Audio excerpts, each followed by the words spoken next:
আমি 2009-এ হিন্দু থেকে মুসলিম হই।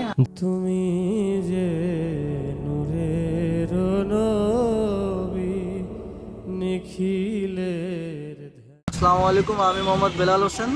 আমি 2009-এ হিন্দু থেকে মুসলিম হই। আমার ফ্যামিলি সবাই হিন্দু। আমি যখন ক্লাস 3 থেকে পড়ি তো আস্তে আস্তে ইসলাম ধর্মের প্রতি আমার একটা আকৃষ্টতা আছে।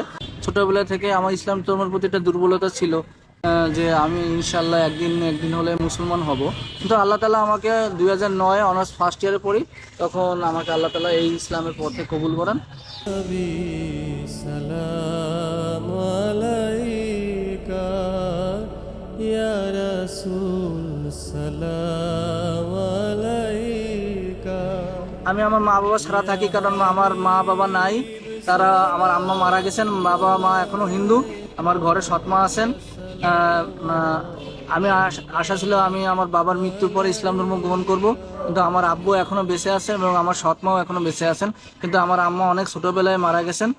আর এখন বর্তমানে আমি আমার আমার স্ত্রী, আমার কন্যা নিয়ে আমি একটা জব করি, ছোটোখাটো একটা কোচিংয়ে, ওইখানে থাকি এবং একটা আলাদা বাসা নিয়ে থাকি। এখন মা বাবার সাথে আমার অনেক দিন ধরে যোগাযোগ নাই, আর তারাও আমাকে দেখে না।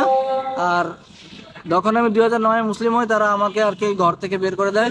আর তারা পরবর্তীতে আমার সাথে কোনো যোগাযোগ রাখে নাই এবং আমার পরে একটু তারা মানসিক অত্যাচার করে, মানে বলছে তোকে আর ঘরে থাকতে দেবো না। তখন থেকে আমি অনেক কষ্ট করে আমি বর্তমানে আছি।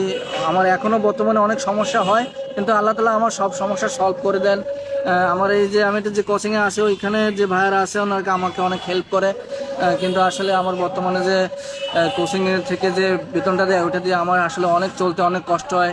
এটা দিয়ে আসলে আমার অনেকটা সাপোর্ট হয় না এবং আমি অনেক সময় অনেক কষ্ট সংগ্রাম করতে হয় এবং আমার যে স্বল্প স্যালারি দিয়ে আমার আসলে লাইফ লিড করা সোটা, যা বর্তমানে বাজারে আসলে কষ্ট করা, মানে কি বলবো আর কি, ভাষায় প্রকাশ করা।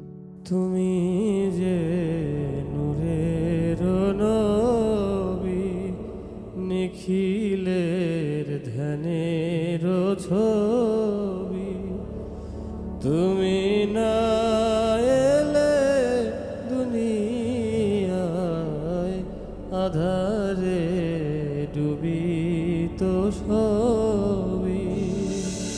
ইয়া নবী সালাম আলাইকা ইয়া রাসূল সালাম আলাইকা ইয়া